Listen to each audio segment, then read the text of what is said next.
नमस्कार दोस्तों, स्वागत है आप सभी का परीक्षा एकेडमी पर। चलिए शुरुआत कर रहे हैं। हम लोग प्रैक्टिस सेट कर रहे हैं ईवीएस का।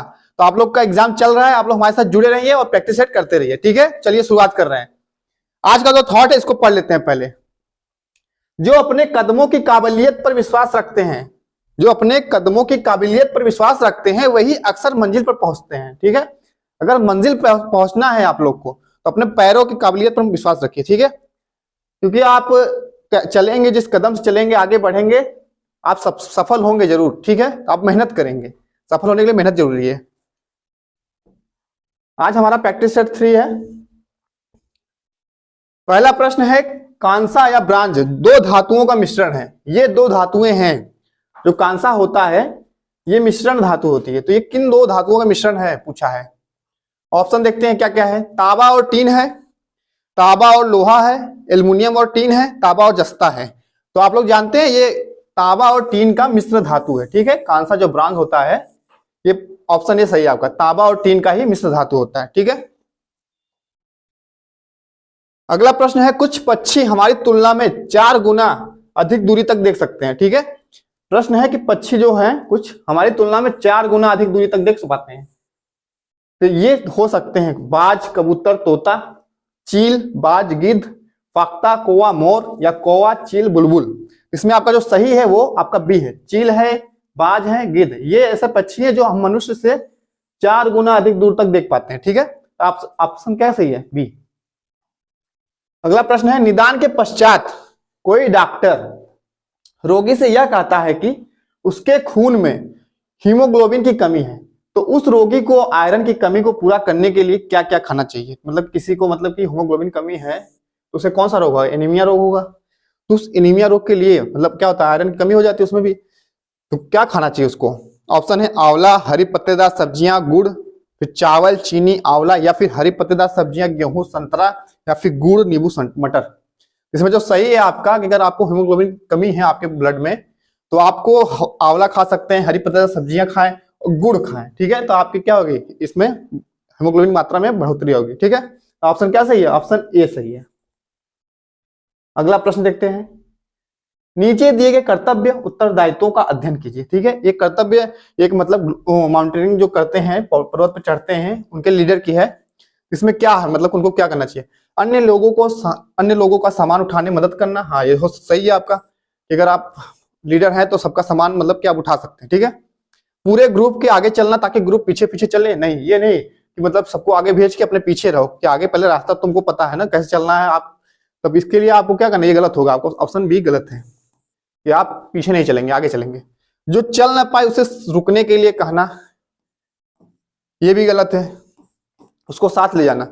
साथी के बीमार होने पर उसका ध्यान रखना और सबके लिए खाने पीने का इंतजाम करना, ठीक है। ये सही है आपका, साथी के बीमार होने पर उसका ध्यान रखना चाहिए और सबके लिए खाने पीने का इंतजाम भी करना चाहिए, ठीक है। फिर रुकने और आराम करने के लिए अच्छी जगह ढूंढना। रुकना है जहां आराम करना है, अच्छी जगह ढूंढना। फिर माउंटेनियरिंग में ग्रुप लीडर की जिम्मेदारी का उपयुक्त में से कौन सा ये पूछा है, तो ये 5 में से कौन सही है। तो आपका ए सही था, सी और ई, ठीक है। ए सी ई, ए सी ई ऑप्शन है, ए सी ई। आपका इसमें ऑप्शन नहीं दे रहा है लेकिन ये आपका सही है, ए सी ई, ठीक है। ए सी नहीं, A D E, A D E option A यहाँ पे है, ऑप्शन ए डी ई, ठीक। अगला प्रश्न देखते हैं, मधुमक्खी पालन के विषय में सही कथन चुनना है। मधुमक्खी पालन के समय में विषय में सही कथन चुनना है। पहला ऑप्शन है आपका, मधुमक्खी पालन शुरू करने का सबसे अच्छा समय जनवरी से मार्च तक है। ये पहला ही गलत है। सबसे अच्छा जो समय होता है अक्टूबर से दिसंबर का होता है मधुमक्खी पालन का, ठीक है। तो ये आपका पहला ही गलत है। लीची के फूल मधुमक्खियों को लुभाते हैं, ये सही है आपका। लीची के फूल जो होते हैं ये मधुमक्खियों को लुभाते हैं, ठीक है। इसी की मतलब वजह से मधुमक्खियों आप ज्यादा आती हैं। मधुमक्खी पालने और उनके द्वारा उत्पादित शहद का भंडारण करने के लिए बक्सों की आवश्यकता पड़ती है। हाँ, ये बॉक्स, तो मधुमक्खी पालन करते हैं तो एक बॉक्स आता है लकड़ी का, उसी मधुमक्खी को रख के पालते हैं। मधुमक्खी के लिए मीठा घोल बनाने के लिए चीनी खरीदी जाती है।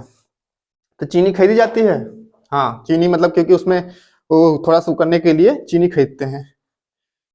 आपको पहला नहीं सही था तो आपका दूसरा तीसरा चौथा आपका ऑप्शन सी में है, यही सही है। अगला प्रश्न देखते हैं, ब्रेल लिपि के बारे में नीचे दिए गए कथनों पर अध्ययन करना है, ठीक है। ब्रेल लिपि के बारे में बताना है। ऑप्शन है ब्रेल को मोटे कागज पर बिंदु मतलब उभरे हुए बनाकर लिखा जाता है। हाँ, ये डॉट बिंदु बनाए जाते हैं जो उभरे हुए रहते हैं, डॉट बिंदु, ठीक है। इनको कागज पे ऐसे बिंदु के रूप में बनाया जाता है। बिंदुओं की पंक्ति किसी नुकीले औजार से बनाई जाती है, ये भी सही है। यह लिपि 8 बिंदुओं पर आधारित होती है। बिंदु उभरे बिंदु बनाकर लिखा जाता है, ठीक है। इसे उभरे बिंदुओं पर हाथ फेर कर पढ़ा जाता है। आपका जो ये 8 बिंदु वाला ही गलत है। कितने बिंदु होती है? 6 बिंदु होती है। इसमें 8 नहीं 6 बिंदु होती हैं, ठीक है। तो आपका ये तीसरा गलत हो जाएगा, पहला सही है, दूसरा सही है, और ये इसके उभरे हुए हाथ फेर कर पढ़ा जाता है, ठीक है। तो आपका पहला दूसरा चौथा आपका बी में है, ऑप्शन बी सही है, ठीक है। अगला प्रश्न देखते हैं। मृत सागर क्या है? मृत सागर एक है, वो क्या है पूछा है, ठीक है। तो मृत सागर क्या है? ऐसा सागर जिसका पानी जहरीला होता है, या ऐसा सागर जो सभी महासागरों व सागरों से ज्यादा नमकीन होता है, या फिर ऐसा सागर जिसमें ज्वार भाटे बहुत तीव्र गति से आते हैं, ऐसा सागर जिसमें जहाज चलाना खतरनाक होता है। तो ऑप्शन जो आपका सही है इसमें, कि ऐसा सागर जो सभी महासागरों व सागरों से ज्यादा नमकीन होता है, क्योंकि जो मित्र सागर आपका है ये इजराइल में, कहाँ है? इजराइल देश में। और इसमें जो इसकी लवणता है, नमकीन की मात्रा है, ये 1 लीटर में लगभग 330 ग्राम। कितना है?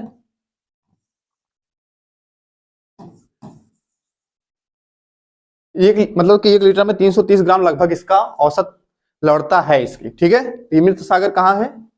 आपका इजराइल में है, और ये मतलब सभी महासागरों और सागरों से ज्यादा नमकीन है, मतलब खारा है इसका पानी, ठीक है। आपका कौन सा सही है? ऑप्शन बी सही है।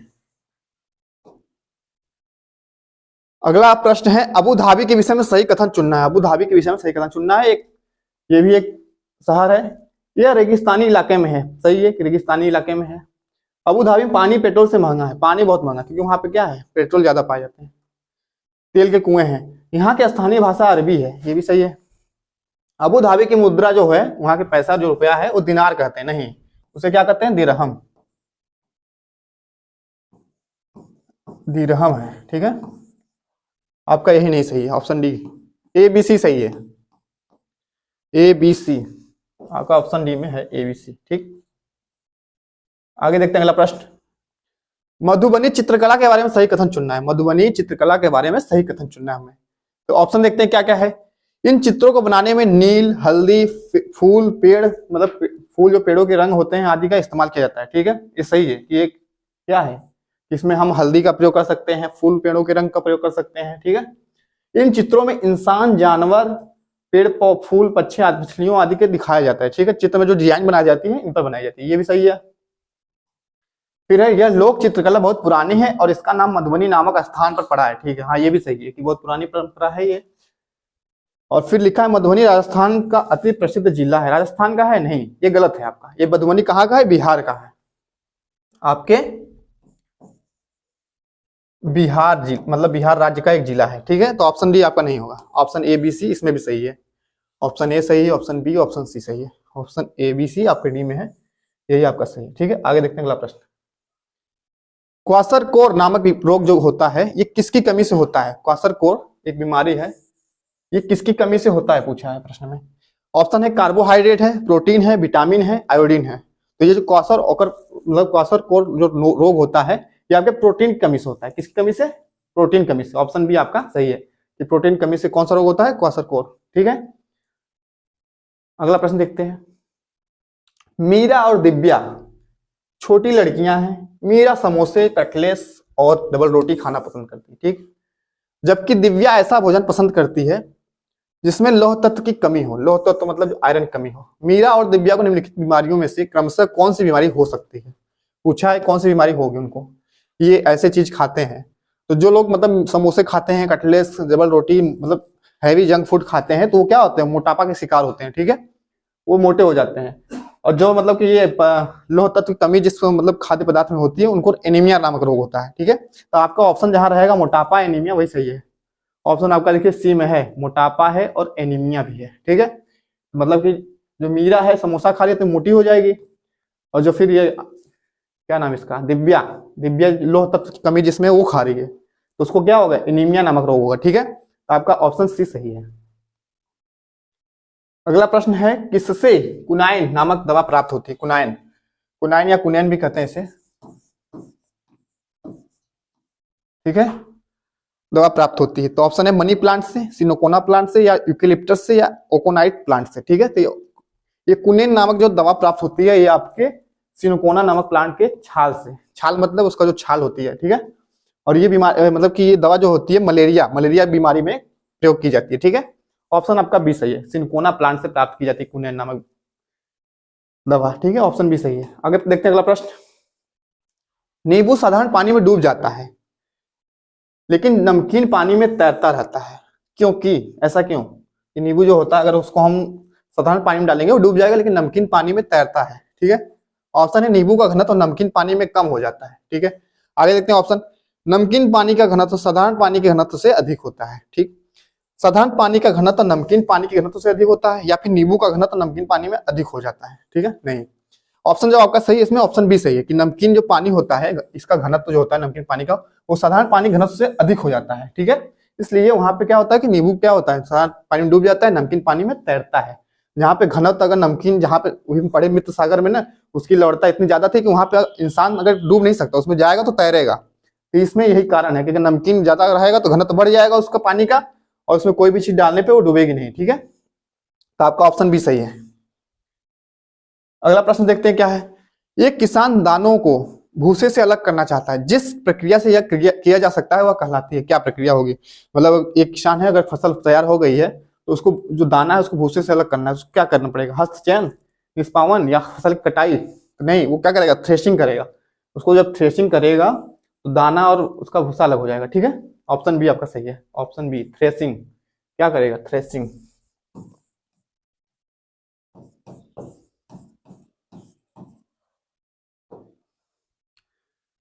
पोलियो का कारण है, पोलियो एक बीमारी है, इसका कारण क्या हो सकता है? जीवाणु हो सकता है, कवक हो सकता है, विषाणु हो सकता है, कीट हो सकता है। तो पोलियो जो रोग है ये विषाणु जनित रोग है। क्या है, विषाणु जनित। ठीक है, तो आपका ऑप्शन क्या सही होगा, ऑप्शन सी, एक पोलियो वायरस विषाणु होता है। ठीक है, उसी से फैलता है।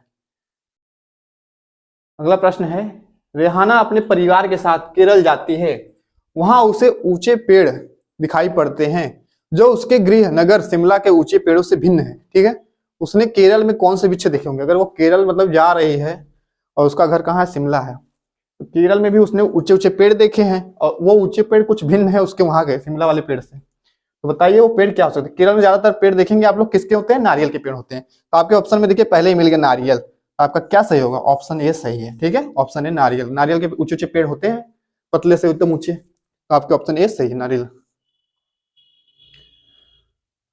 दोपहर के भोजन अवकाश के बाद पर्यावरण अध्ययन पढ़ाते समय, प्रश्न है, दोपहर के भोजन अवकाश के बाद पर्यावरण अध्ययन पढ़ाते समय आप यह पाते हैं कि बच्चे पाठ में रुचि नहीं ले रहे हैं, आप क्या करेंगे? बच्चों से कहेंगे कि वे डेस्क पर सिर रखकर आराम करें, मतलब सो जाएं।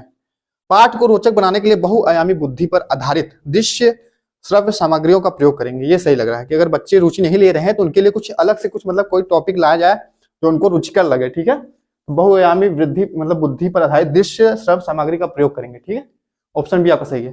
प्रकरण को तुरंत बदलना नहीं, हमको बच्चों को बाहर मैदान खेलने नहीं भेजना क्योंकि पढ़ने का टाइम है। ठीक है, आपका ऑप्शन बी सही है, ऑप्शन बी सही है कि बहुआयामी बुद्धि पर आधारित दृश्य श्रव्य कुछ सामग्री प्रदर्शित किया जाए। ठीक है, ऑप्शन क्या है, ऑप्शन बी सही है।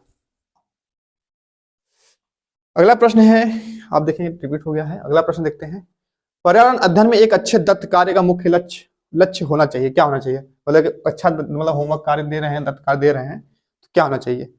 अधिगम विचार के अवसर पर उपलब्ध कराना। ठीक है, प्रभावी अधिगम के लिए पाठ की दोहराई, समय का बेहतर उपयोग सुनिश्चित करना, शिक्षार्थियों को अनुशासन बनाए रखना। नहीं, इसमें जो आपका पहला ऑप्शन है यही सही है कि अधिगम विचार के अवसर उपलब्ध कराएगा ये दत्त कार्य की। अधिगम विचार मतलब अलग अलग तरह से सब बच्चे करेंगे अपने कार्य को। ठीक है, तो अधिगम विचार के अवसर उपलब्ध कराएगा, ऑप्शन ए सही है आपका। अगला प्रश्न है, नेहा कक्षा 5 के ईवीएस विषय में नीचे दिए गए मूल्यांकन तकनीकी का प्रयोग करती है। ठीक है, मूल्यांकन तकनीकी का प्रयोग करती है, ऑप्शन देखते हैं क्या क्या है।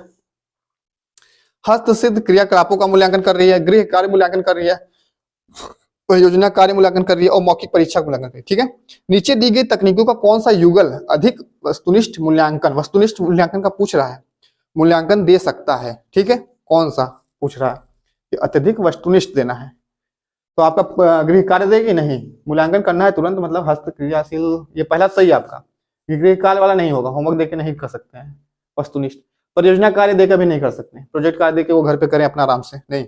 मौखिक परीक्षा कर सकते हैं, मौखिक परीक्षा होगा आपका हस्तशिल्प क्रियाकलाप का मूल्यांकन होगा। ठीक है, जिसको हम एक वस्तुनिष्ठ अधिक वस्तुनिष्ठ तरह से ये मूल्यांकन हो सकता है आपका, मतलब कम समय में। ठीक है, ऑप्शन क्या सही है आपका, पहला और चौथा सही है, पहला और चौथा ऑप्शन बी में है, पहला और चौथा सही है।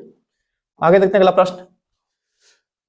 प्राथमिक स्तर पर मानचित्रांकन सिखाने से शिक्षार्थियों में निम्नलिखित में से किस कौशल को बढ़ावा मिलता है। ठीक है, अगर प्राथमिक स्तर पर मानचित्रांकन सिखा रहे हैं तो शिक्षार्थियों में किस कौशल का बढ़ावा मिलता है, मतलब किसका विकास होगा उनके अंदर। साफ सुथरा रेखांकन करने का, गणनाएं और अनुमान लगाने का, या फिर माप के अनुसार चित्रण करने का, या फिर सापेक्ष स्थिति और दिशाबोध की जानकारी होती है। तो मानचित्र में क्या होता है, एक सापेक्ष स्थिति और दिशाबोध की जानकारी मिलती है। ठीक है, ऑप्शन आपका यही सही है, ऑप्शन डी, कि किसी भी मानचित्रण कार्य करने के लिए बच्चों में कौशल किसका विकास होगा, सापेक्ष स्थिति का, दिशाबोध की जानकारी होगी। ठीक है, ऑप्शन डी आपका सही है। अगला प्रश्न है, कक्षा 4 की एक शिक्षिका शिक्षार्थियों से कहती है कि वे अपने कार्य पत्रक, अवलोकन रिपोर्ट और सत्र में एकत्रित की गई सामग्री को एक फोल्डर में डाल दें।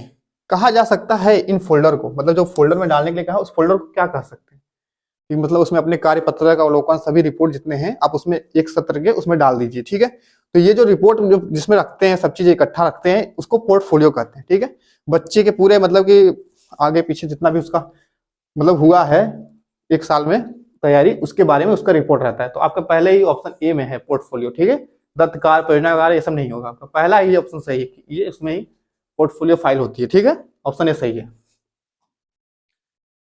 अगला प्रश्न है, पर्यावरण अध्ययन में बच्चे शिल्पकला और चित्रकला को समूह में सीखना विशेष रूप से पसंद करते हैं। कि कोई चित्रकला है, शिल्पकला है, इसको समूह में ही सीखना पसंद करते हैं।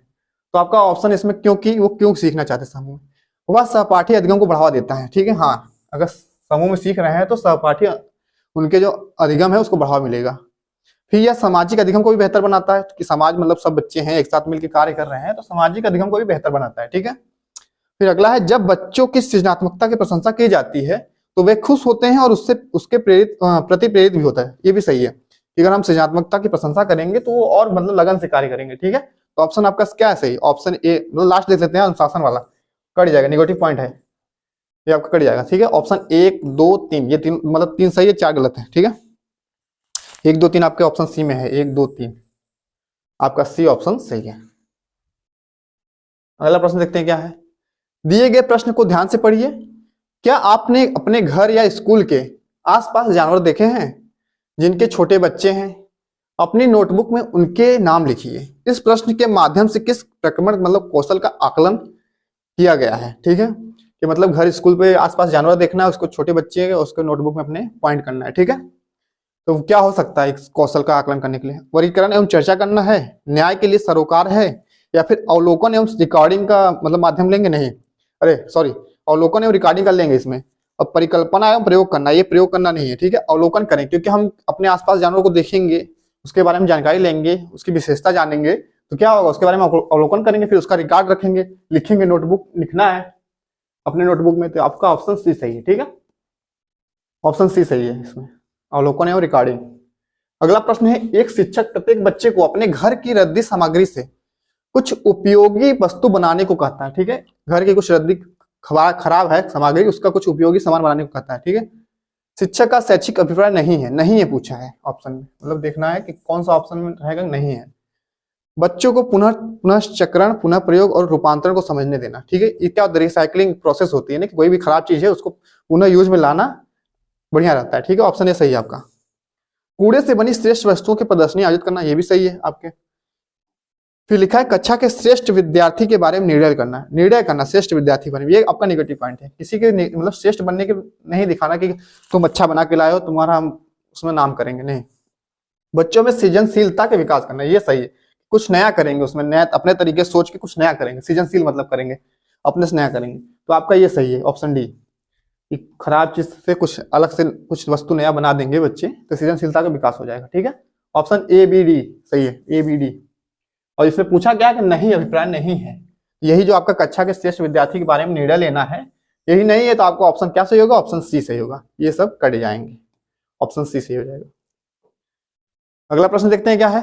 प्राथमिक स्तर पर पर्यावरण अध्ययन की पाठ्य पुस्तकों में निम्नलिखित में से कौन सी विशेषता नहीं होनी चाहिए। ठीक है, प्राथमिक स्तर पर पर्यावरण अध्ययन की पाठ्य पुस्तकों में निम्नलिखित में से कौन सी विशेषता नहीं होनी चाहिए पूछा है। ऑप्शन देखते हैं क्या क्या है। यह प्राकृतिक और समाज सांस्कृतिक परिवेश को एकीकृत तरीके से प्रस्तुत करती है। ये तो ठीक है कि ये समाज सांस्कृतिक परिवेश को एकीकृत रूप से प्रदर्शित करेगा आपका ईवीएस जो पाठ्य पुस्तक है। ठीक है, यह शिक्षार्थियों की वैविध्यपूर्ण पृष्ठभूमि की जरूरतों को पूरा करेगा, ये भी सही है। फिर यह वास्तविक कहानियों और घटनाओं को शामिल करता है, वास्तविक जो कहानियां होती हैं, घटनाएं होती हैं, उनको भी शामिल करता है, ये भी सही है। यह परिभाषाओं और अमूर्त अवधारणाओं की व्याख्या करने पर ध्यान देता है, ये गलत हो जाएगा, केंद्रित कर। देखिए परिभाषा आ गई है, अमूर्त अवधारणा पे व्याख्या करने की बात आ गई है, तो इस पे नहीं हमको करना है कुछ। ठीक है, ऑप्शन डी कट जाएगा। आपका ए सही है, बी सही है, सी सही है, जबकि पूछा विशेषता नहीं होनी चाहिए, तो मतलब कि आपका डी जो था यही सही होगा, बाकी सब गलत हो जाएंगे। ठीक है, आगे देखते हैं अगला प्रश्न। पर्यावरण अध्ययन कक्षा में विद्यार्थियों में खोज से संबंधित दक्षताओं का विकास करने हेतु एक शिक्षक निम्न में से किसका चुनाव करेगा। ठीक है, अगर विद्यार्थियों में खोज से संबंधित कुछ दक्षता का विकास करना है तो क्या शिक्षक कौन सा निम्न चुनाव करेगा इसमें से। ऑप्शन देख लेते हैं। पाठ्य वस्तु को निर्धारित समय में पूरा कर देगा, ऐसी पाठ्य वस्तु जिसे अधिकांश विद्यार्थी पसंद करेंगे उसको लाएगा, या फिर ऐसी पाठ्य वस्तु जो विद्यार्थियों के लिए महत्वपूर्ण हो, या फिर ऐसी पाठ्य वस्तु जो विद्यार्थियों के दैनिक जीवन से जुड़ी समस्याओं से संबंधित हो। ठीक है, तो आपका क्या होना चाहिए, जो ऐसी पाठ्य वस्तु प्रदर्शित करेगा जो विद्यार्थियों के दैनिक जीवन से जुड़ी हो, ठीक है, क्योंकि समस्याओं से रिलेटेड हो। ठीक है, तो ये आपका इसमें ये चुनाव करना पड़ेगा शिक्षक को। ठीक है, ऑप्शन डी सही है आपका, ऑप्शन डी सही है। अगला प्रश्न है, निम्नलिखित कथनों में से कौन सा प्राथमिक स्तर पर पर्यावरण अध्ययन पढ़ाने का उद्देश्य नहीं है। इसमें निगेटिव फ्री पूछा है, नहीं है। ऑप्शन देखते हैं। जीवन और पर्यावरण से सरोकार रखने वाले मूल्यों को आत्मसात करना, ये तो हो सकता है। ठीक है, जीवन क्या है, जीवन और पर्यावरण से सरोकार रखने वाले मूल्यों को आत्मसात करना। प्राकृतिक और सामाजिक वातावरण के बारे में उत्सुकता जगाना, ये भी सही है कि आप प्राकृतिक और सामाजिक रूप से वातावरण को जानने के लिए इच्छुक हो। बच्चों को खोजने की क्रियाओं में लगाना, खोज परक शिक्षा होती है ईवीएस। ठीक है, ये भी सही है आपका। तथा व्यवहारिक क्रियाओं में करवाना, ठीक है, ये भी सही, आपका ए बी सही हो गया।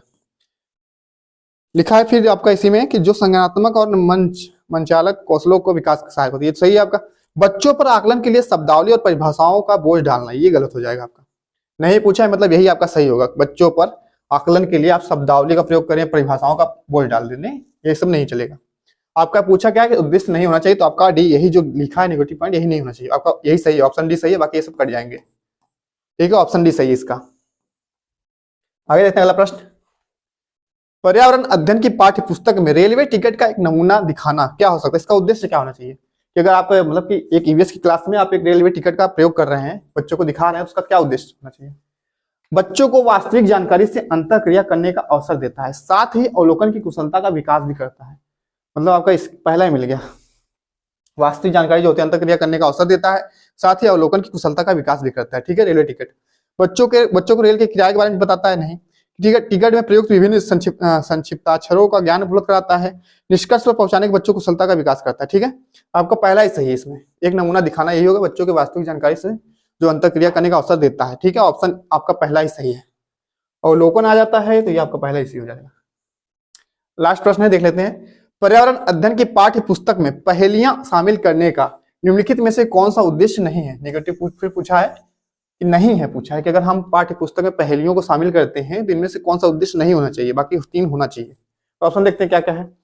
सृजनात्मक चिंतन की योग्यता और उत्सुकता का विकास करना। हाँ, पहेलियों को पूछेंगे तो उनके अंदर चिंतन का विकास होगा, सृजनात्मक और उत्सुकता का विकास होगा। ठीक है, ये तो होगा। बच्चों में आलोचनात्मक चिंतन शक्ति का विकास होना, ये भी आलोचनात्मक चिंतन भी विकास होगा, इसका भी ये भी सही पॉइंट है। बच्चों में तर्कणा शक्ति का विकास होगा, पहेलियां बुझने से क्या होता है, तर्कणा शक्ति का भी विकास होता है। ठीक है, लेकिन लास्ट ऑप्शन क्या है, बच्चों के मस्तिष्क को भ्रमित करना और उन्हें इस भ्रम का आनंद उठाने देना, ये गलत हो जाएगा। आपका यही नहीं होना चाहिए, पॉइंट क्या होना नहीं होना चाहिए, यही वाला उद्देश्य नहीं है पूछा है। ऑप्शन डी यही सही होगा आपका, कि बच्चों के मस्तिष्क को भ्रमित करना नहीं हमको, ठीक है, उनको किसी भ्रम में नहीं डालना है। आपको जो मतलब पढ़ाई में अगर यूज कर रहे हैं पहेलियों को, तो इसके लिए यूज कर रहे हैं, चिंतन कौशल के लिए, तर्क शक्ति के लिए, ठीक है। ऑप्शन आपका क्या सही होगा इसमें? ऑप्शन डी, ए, ठीक है। तो आज हमारा जो प्रैक्टिस सेट था हमने पूरा किया है। आप लोग हमारे साथ ऐसे ही जुड़े रहिए और अपना तैयारी को बेहतर करते रहिए, ठीक है। आप लोग हमारे साथ देते रहिए, हमारे चैनल को लाइक सब्सक्राइब जरूर करें, ठीक है। आपसे बहुत बहुत धन्यवाद।